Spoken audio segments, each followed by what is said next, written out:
Saat, çikolata, banka. Bu üç kelimeyi duyunca aklınıza gelen ülke belli. Ama biz size bugün o İsviçre'yi anlatmayacağız.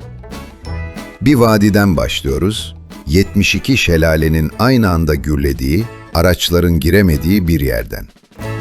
Oradan bir mahkumun zincirlendiği zindana, bir kralın korktuğu ejderha efsanesine, bir barajdan atlayan James Bond'a kadar uzanacağız. Hazır olun, çünkü tanıdığınızı sandığınız her şey birazdan değişecek.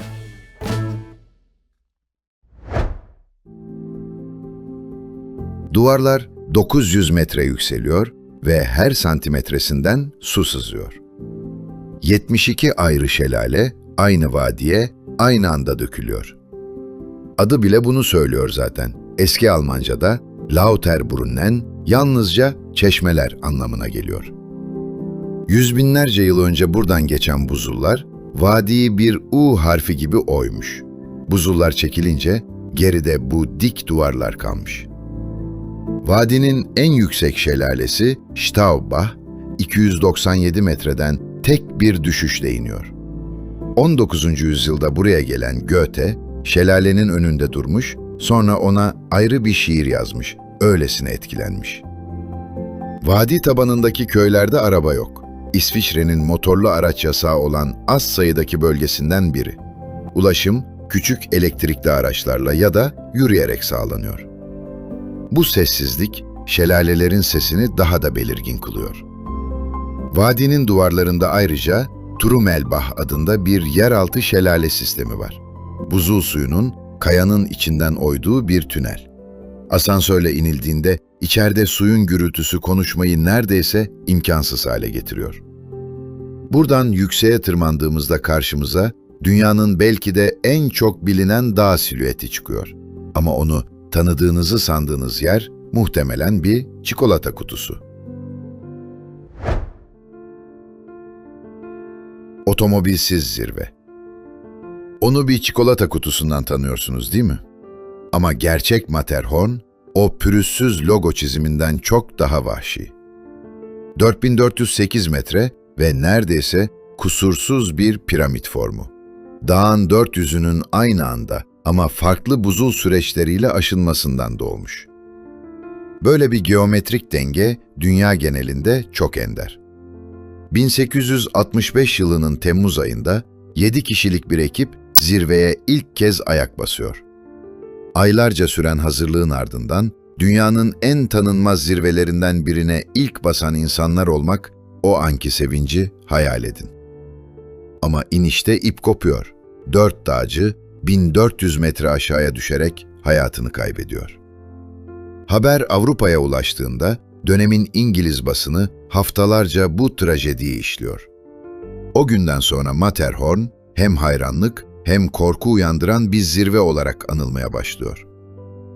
Dağın eteğindeki Zermatt köyü bugün benzinli özel araçlara tamamen kapalı. Ulaşım yalnızca elektrikli taksilerle ve trenle sağlanıyor. Riffelzee Gölü, rüzgarsız sabahlarda dağı neredeyse kusursuz yansıtıyor. Dağın kuzey duvarı bugün bile teknik açıdan en zorlu rotalardan biri. Deneyimli dağcılar için hala ciddi risk taşıyor. Zermatt'ten bulutların üzerine tırmandığımızda 2 köy bizi bekliyor. İkisine de yol yok. İkisi de sanki havada asılı duruyor. Buraya nasıl gideceğinizi sorsanız cevap basit olurdu. Arabayla değil. Wengen ve Mürren 1300 metrenin üzerinde, ikisine de sadece dişli tren veya teleferikle ulaşılıyor. Lauterbrunnen Vadisi'nin iki karşı yamacında oturan bu köyler, Eiger, Mönch ve Jungfrau zirvelerini gün boyu izliyor. Wengen, 20. yüzyıl başında İngiliz turistler tarafından keşfedilmiş, o dönemden kalma ahşap oteller hala ayakta. Mürren'e çıkan teleferik, Avrupa'nın ilk döner kabinli teleferiklerinden biri. Kabin yükselirken kendi ekseni etrafında dönüyor. Her kış burada dünyanın en tehlikeli kayak parkurlarından biri sayılan Lauberhorn yarışı düzenleniyor. Kayakçılar saatte 140 kilometreyi aşan hızlara ulaşıyor. Araç olmadığı için kışın kar küreme küçük traktörlerle yapılıyor. Yaz aylarında malzeme taşıma hala kısmen katırlarla sürdürülüyor. Akşam köylerin ışıkları yandığında aşağıdaki vadi karanlığa gömülüyor ve iki köy gerçekten bulutların üzerinde asılı kalmış gibi görünüyor. Buradan biraz daha yükseğe çıktığımızda trenin kayanın içinden geçtiği Avrupa'nın en yüksek istasyonuna varıyoruz. Bir tünel düşünün. Dağın içinden yaklaşık 7 kilometre boyunca kazılmış, tamamen elle. Jungfraujoch inşaatı 1896'da başlıyor, 16 yıl sürüyor. Dönemin mühendisleri o dönemin en ilkel patlayıcılarıyla kayanın içinde metre metre ilerliyor, bazen aylarca gün ışığı görmeden. Bugün ulaşılan 3454 metre o dönem için akıl almaz bir hedefti. Zirvede Sphinx Terası adında bir gözlem noktası var. Buradan Alplerin en uzun buzulu Aletçe doğrudan bakılıyor. Hava açıksa görüş mesafesi 100 kilometreyi aşıyor. Fransa sınırındaki dağlar bile seçilebiliyor. İstasyonun içinde sürekli sıfırın altında bir buz sarayı var. Buzun içine oyulmuş heykeller her birkaç yılda bir yenileniyor. Zirvede oksijen belirgin şekilde azalıyor. Bu yüzden bazı ziyaretçiler hafif baş dönmesi hissediyor. Türk ziyaretçiler için bir uyarı. Bu yolculuk oldukça maliyetli. Çoğu gezgin bu yüzden erken saat indirimlerini tercih ediyor. Zirveden indiğimizde buzulun hemen eteğinde balkonundan doğrudan buza bakan bir köy bizi karşılıyor. 1938'e kadar bu duvarın adı Ölüm Duvarı'ydı. Ayger Kuzey Duvarı, Grindelwald köyünün hemen üzerinde yükseliyor. Önceki denemelerde 8 dağcı burada hayatını kaybetmişti. O yıl duvar sonunda başarıyla aşılıyor ve olay dağcılık tarihinde bir dönüm noktası sayılıyor. Bugün köyün evlerinden bakıldığında o duvar hala aynı ağırlıkta yükseliyor. Sadece artık düzenli olarak tırmanılıyor. Köyün üzerindeki iki buzul son 50 yılda belirgin şekilde küçülmüş. Bilim insanları bu geri çekilmeyi düzenli ölçüyor. Rakamlar iklim değişikliğinin somut bir kanıtı olarak gösteriliyor. Grindelwald aynı zamanda Avrupa'nın en uzun yaz kızağı pistine sahip. 6 kilometreden fazla. Köyün yakınındaki cam tabanlı First Cliff Walk köprüsünden yürüyenler, ayaklarının altında yüzlerce metrelik boşluğu doğrudan görüyor. Kışın Grindelwald hem yerel hem uluslararası kayakçılar için önemli bir merkez. Pistlerin bazıları doğrudan Jungfrau bölgesine bağlanıyor. Grindelwald'den vadiye indiğimizde iki gölün ortasında kurulu bir şehre varıyoruz. Adı zaten cevabı veriyor, göller arası demek. Interlaken, Thun ve Brienz göllerinin tam ortasında. Bu konum şehri 200 yıldır Alp turizminin merkezlerinden birine dönüştürmüş. 19. yüzyılda buraya gelen Avrupalı aristokratlar şehri Alplere açılan kapı olarak tanımlamış. Şehir bugün Avrupa'nın adrenalin sporları merkezlerinden biri. Yamaç paraşütü, bungee jumping, kanyon geçişi gibi aktiviteler çevredeki dağlardan başlıyor. Öğleden sonraları gökyüzüne bakan herkes şehir merkezine inen renkli paraşütleri görebiliyor. Merkezdeki Höhematte adlı geniş yeşil alan resmi olarak yapılaşmaya kapalı. Amaç şehrin her noktasından dağ manzarasının görülebilmesini garanti altına almak. Interlaken aynı zamanda birçok dağ treninin başlangıç noktası. Jungfraujoch, Schienige Platte ve diğer zirvelere buradan ulaşılıyor. Yazar Charles Dickens burayı ziyaret ettikten sonra eserlerinde bölgeden bahsetmiş ve o erken tanıtım şehrin uluslararası ününün ilk doğumlarını atmış. Interlaken'in sessizliği, sıradaki durağımızın gürültüsüyle keskin bir tezat oluşturuyor. Çünkü şimdi renklerine bakacağımız iki göl var.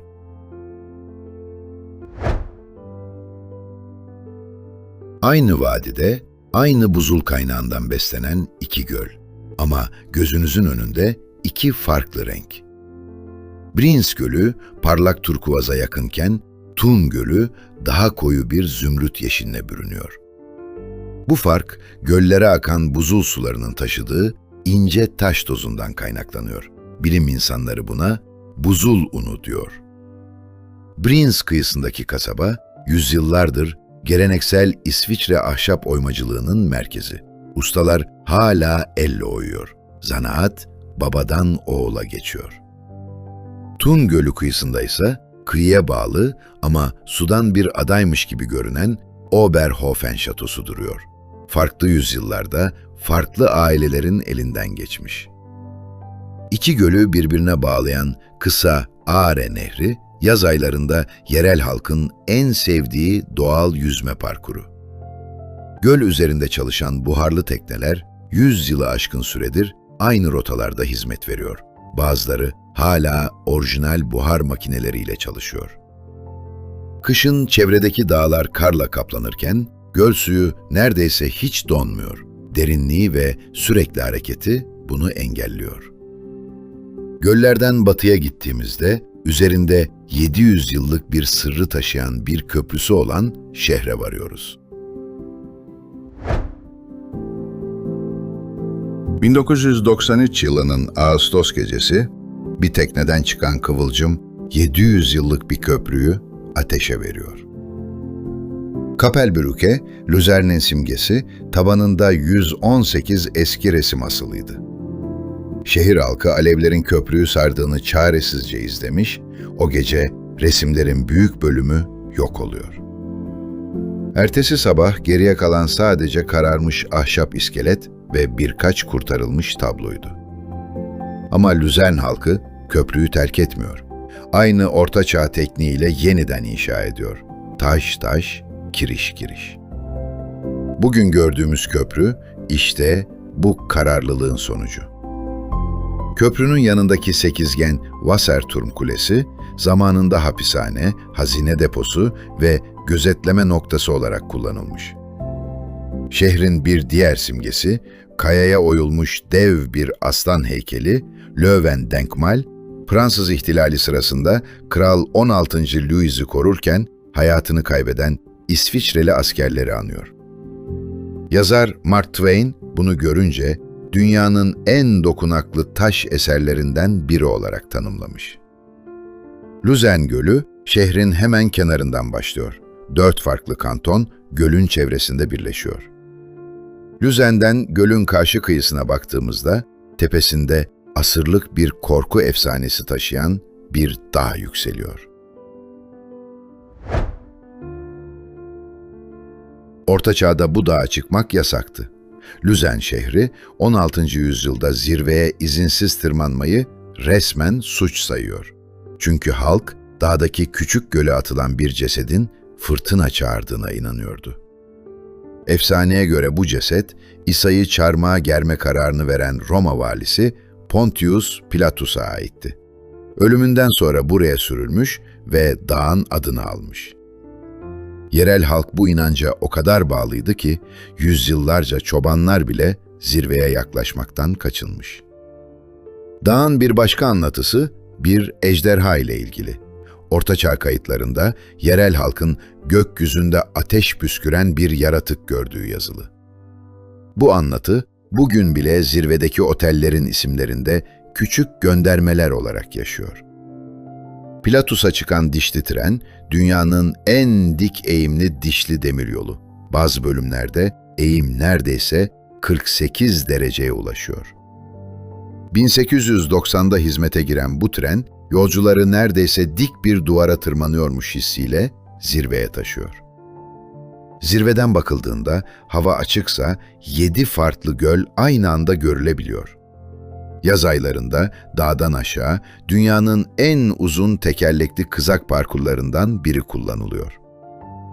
Pilatus'tan sonra bambaşka bir dağa, bu sefer havada dönerek yükselen bir teleferikle çıkıyoruz.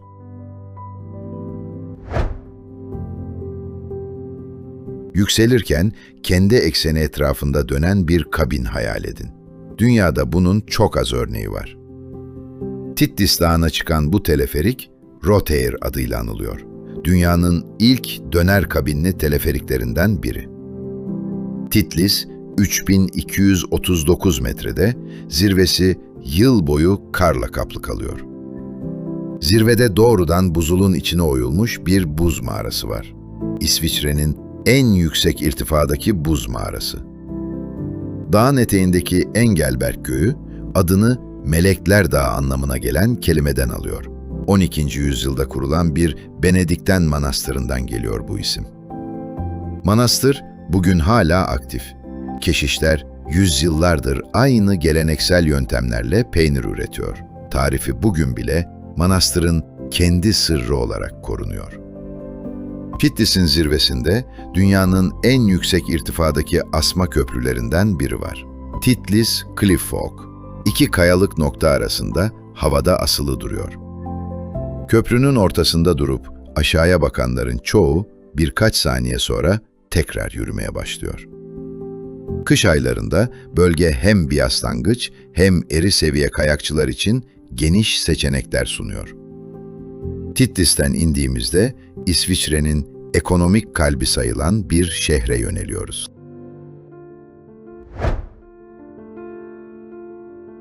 Dünyanın en büyük özel bankacılık merkezlerinden birinde insanlar yaz öğle molasında göle atlayıp yüzüyor.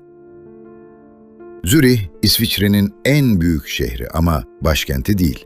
Bu detay birçok ziyaretçiyi şaşırtıyor. Şehrin eski kasabası, Orta Çağ'dan kalma dar sokaklarla dolu, bugün hala Orta Çağ loncalarının binaları duruyor.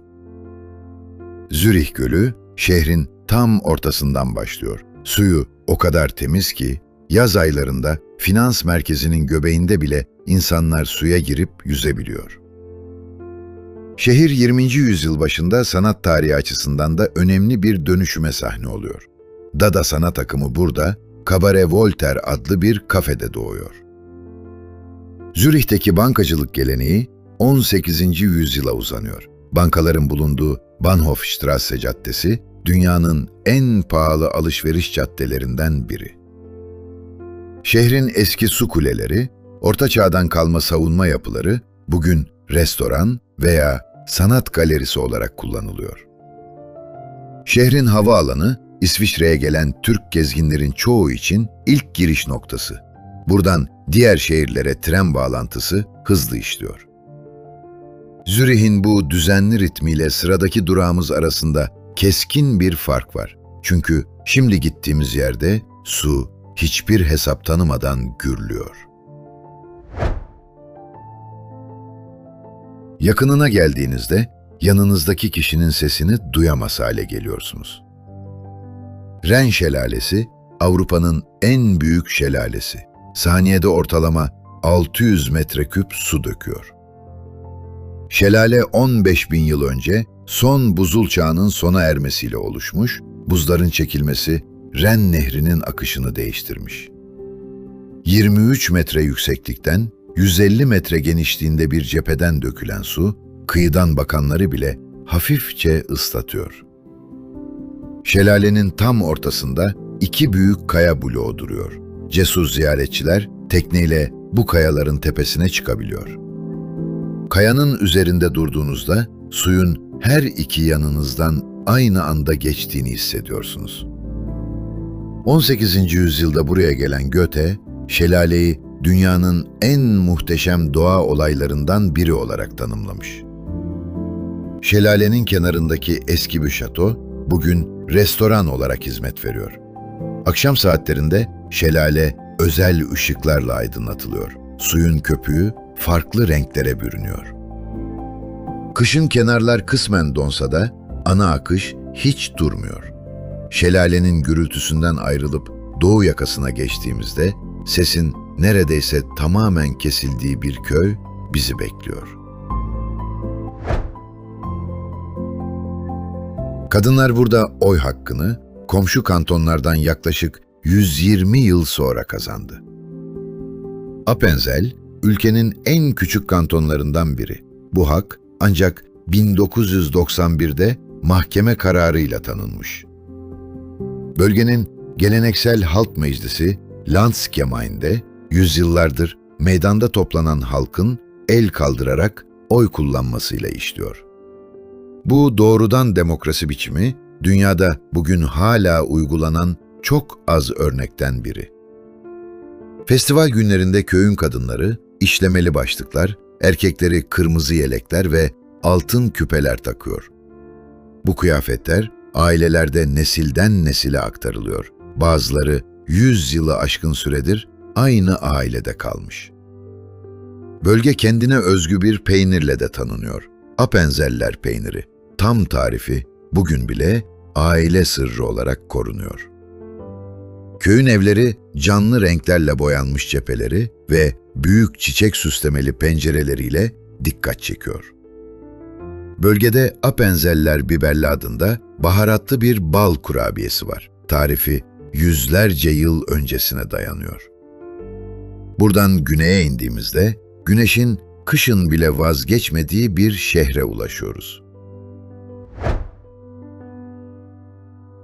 Bir otelci İngiliz misafirlerine garip bir bahis öneriyor. Kissing gelin, eğer güneş beklediğiniz kadar parlak olmazsa bütün masrafları ben karşılarım.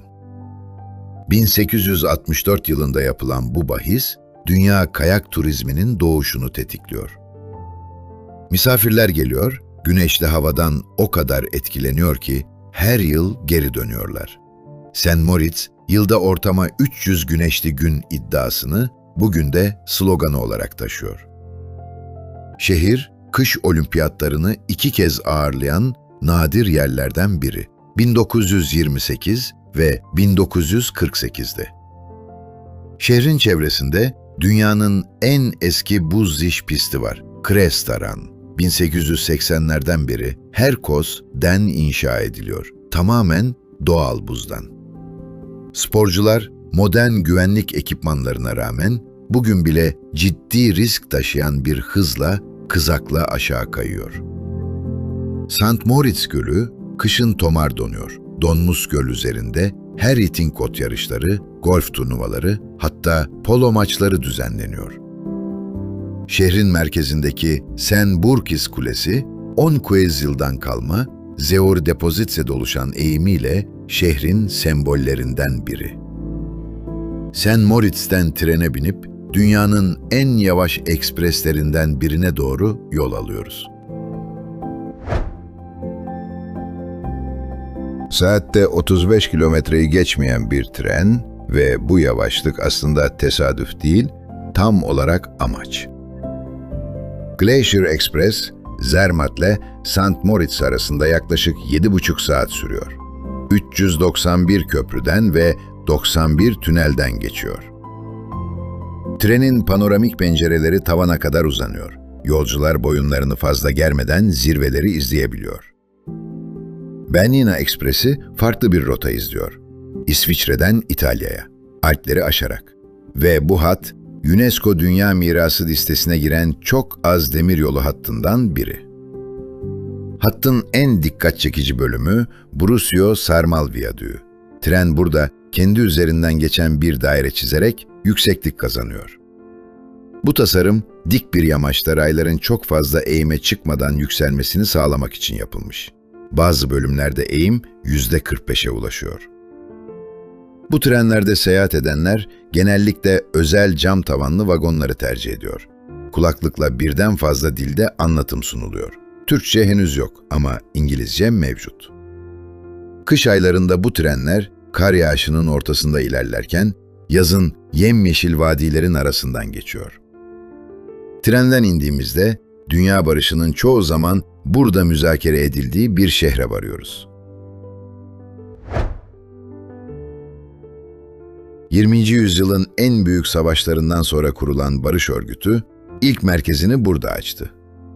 Cenevre, Birinci Dünya Savaşı sonrası kurulan Milletler Cemiyeti'ne ev sahipliği yapmış, bugünkü Birleşmiş Milletler öncülüğüne. Şehir tarafsızlık geleneğiyle biliniyor. Bu tarafsızlık, 19. yüzyıldan beri Cenevre'yi uluslararası müzakerelerin doğal merkezi haline getirmiş. Bugün Birleşmiş Milletler Avrupa Merkezi, Kızıl Haç Örgütü ve onlarca uluslararası kuruluş burada yer alıyor. Cenevre Gölü kıyısında yükselen Jet d'Eau, suyu 140 metre yüksekliğe fışkırtan devasa bir çeşme, aslında bir enerji santralinin fazla basıncını tahliye etmek için kurulmuş. Ama halk o kadar sevmiş ki şehrin en tanınan simgesine dönüşmüş. Şehrin eski kasabası 16. yüzyılda Jean Calvin'in yaşayıp vaaz verdiği yer.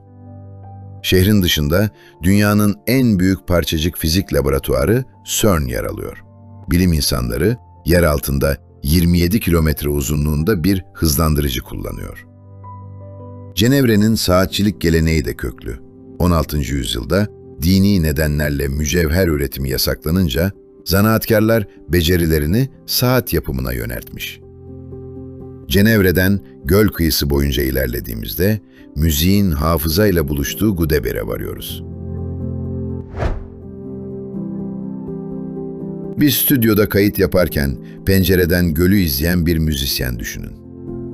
Queen'in solisti Freddie Mercury, Montreux'u o kadar sevmiş ki burada bir stüdyo kurmuş. Son albümlerinin çoğunu burada kaydetmiş. Şehir 1967'den beri dünyanın en saygın caz festivallerinden birine ev sahipliği yapıyor.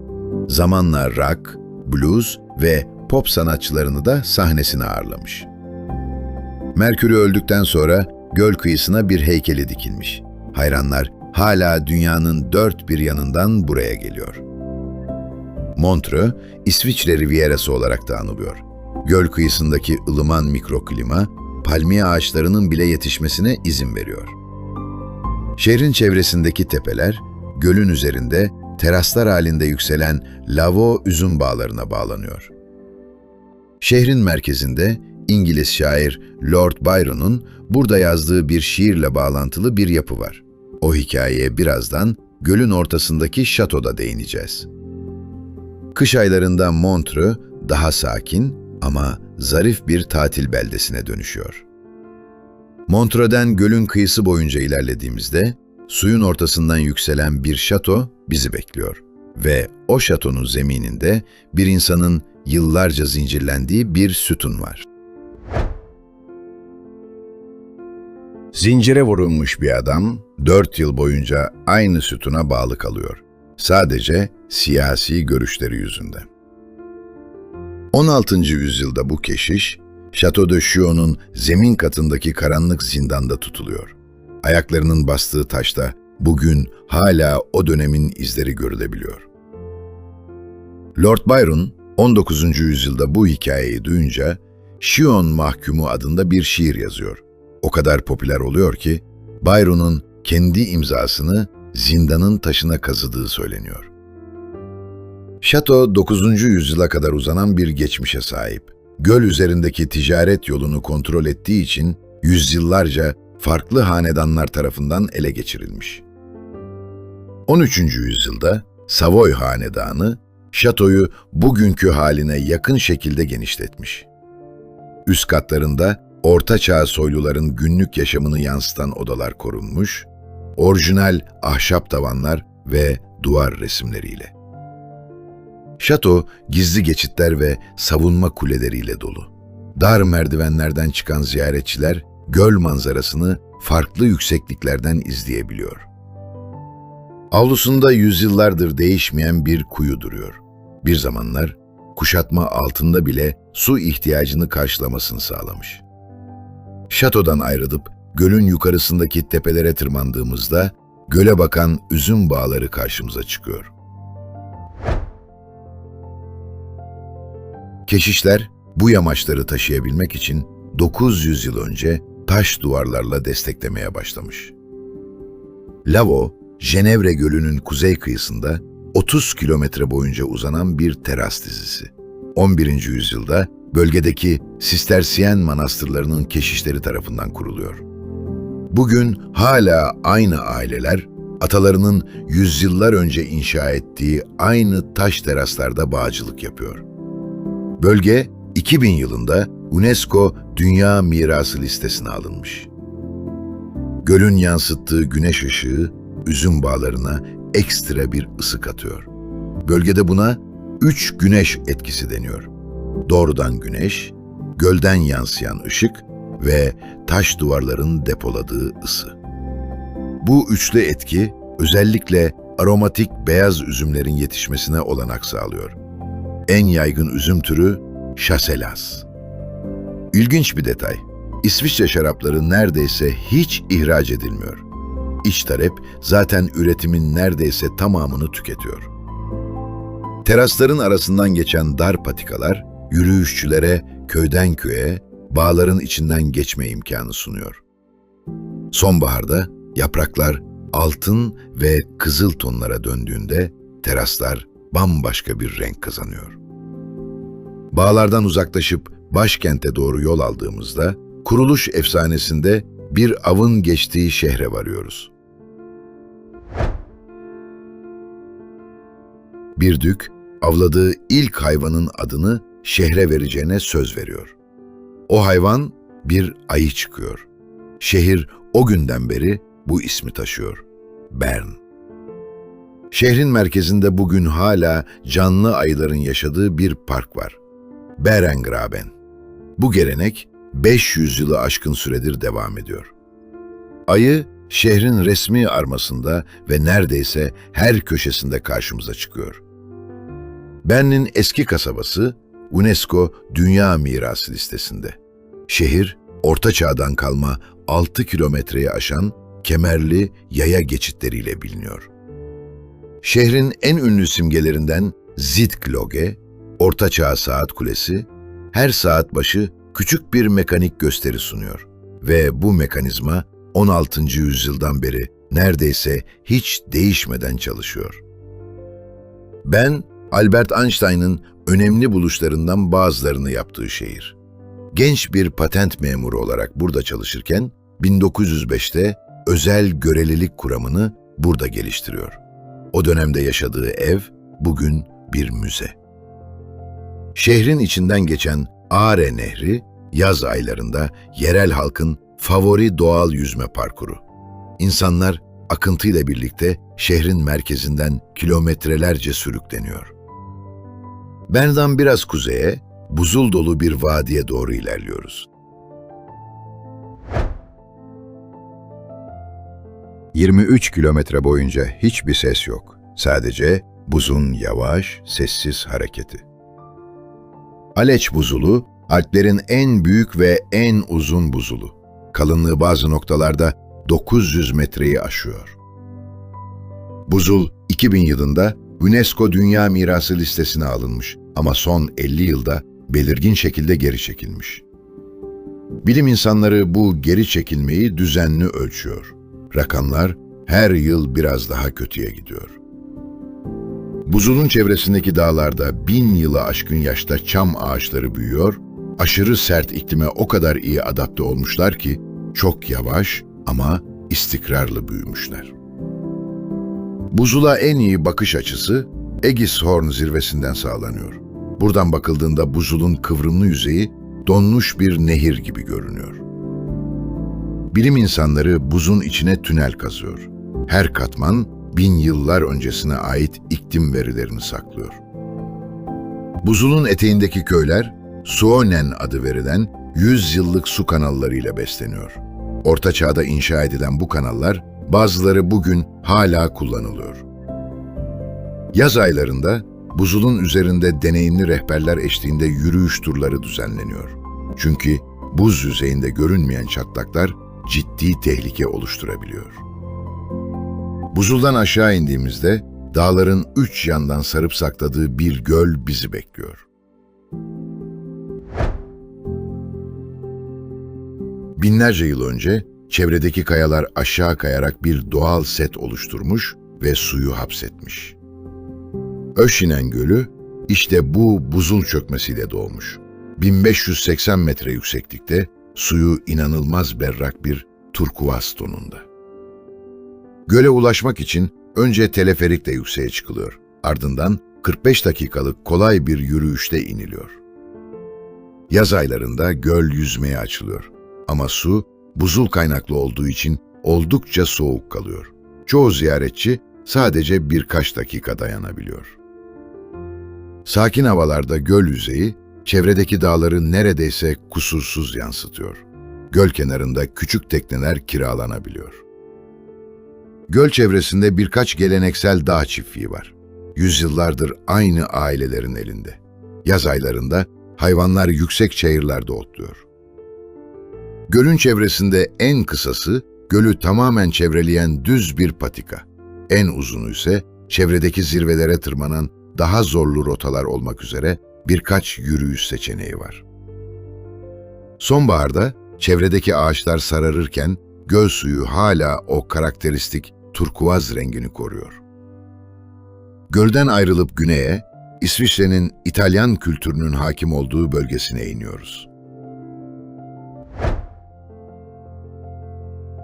İsviçre'desiniz ama etrafınızda İtalyanca konuşuluyor, mimari Toskana köylerini andırıyor. Lugano, Ticino kantonunda nüfusunun büyük çoğunluğu İtalyanca konuşuyor. İsviçre'nin 4 resmi dilinin Almanca, Fransızca, İtalyanca ve Romanşça'nın ne kadar canlı yaşandığını gösteriyor. Şehir, aynı adı taşıyan gölün kıyısında. Göl çevresindeki dağlarla birlikte Akdeniz iklimine benzer bir mikroklima yaratıyor. Bu iklim, Alp bölgesinde beklenmedik bir şekilde zeytin ağaçlarının ve bazı narenciye türlerinin yetişmesine izin veriyor. Şehrin eski kasabası, dar taş sokaklar ve gizli avlularla dolu. Merkezdeki katedral, 16. yüzyıldan kalma bir Rönesans cephesine sahip. Lugano, 20. yüzyıl başında birçok Avrupalı sanatçı ve yazarın ılıman iklim yüzünden sığınak olarak seçtiği bir yer haline gelmiş. Göl kıyısındaki uzun yürüyüş yolu, palmiye ağaçlarının gölgesinde ilerliyor. Akşamları göl kenarındaki kafeler, yavaş bir İtalyan akşam yemeği kültürünü yansıtıyor. Şehrin çevresindeki tepelere teleferikle çıkıldığında hem göl hem İtalya sınırındaki dağlar aynı anda görülebiliyor. Lugano'dan kuzeye, suyu zümrüt yeşiline bürünen dar bir kanyona doğru gidiyoruz. 1995'te bir baraj duvarından atlayan adam, film tarihinin en ikonik açılışlarından birini yaratıyor. James Bond filmi GoldenEye'nin açılış sahnesi, Verzazka Vadisi'nin girişindeki bu barajdan çekilmiş, karakter 120 metre aşağı atlıyor. Bugün ziyaretçiler aynı barajdan bungee jumping yaparak o sahneyi kendileri deneyimliyor. Ama sahnenin ününden bağımsız olarak nehrin suyu çevredeki kayaların rengiyle birleşerek dünyada nadir görülen bir zümrüt yeşiline bürünüyor. Bu netlik ve renk, kanyonu her yıl binlerce kanyoning tutkununu ve yüzücüyü çeken bir noktaya dönüştürmüş. Vadi boyunca gri granit taşlarından yapılmış eski köyler var. Bazılarına araçla ulaşmak hala oldukça zor. Vadinin en fotoğraflanan noktası Lavertezzo köyündeki taş köprü. Roma Köprüsü olarak anılıyor ama aslında Orta Çağ'dan kalma. Yaz aylarında yerel halk ve ziyaretçiler nehrin doğal havuzlarında yüzüyor, suyun berraklığı öyle bir seviyede ki birkaç metre derinlikteki taşlar bile net görülebiliyor. Bir ülke aynı anda hem bu kadar sert hem bu kadar kırılgan nasıl olabilir? Matterhorn'un trajedisini, Kapellbrücke'nin küllerden yeniden doğuşunu, bir mahkumun zincirlendiği taşı, bir kralın sözünü tutmadığı ejderha efsanesini gördük. Ama aynı zamanda buzulların her yıl biraz daha geri çekildiğini, o kusursuz görünen beyaz zirvelerin bile aslında sessizce değiştiğini gördük. İsviçre dağlarıyla sert, gölleriyle sakin, Mühendisliğiyle inatçı bir ülke. Ama en çok akılda kalan belki de hiçbirinin birbirine benzememesiydi. Hangisi sizi en çok şaşırttı? Yorumlarda bize yazın. Hepsini okuyoruz. Bu tür yolculukları kaçırmamak için Gez, Dolaş, Keşfet'e abone olmayı ve zili açmayı unutmayın. Bir sonraki durağımızda görüşmek üzere.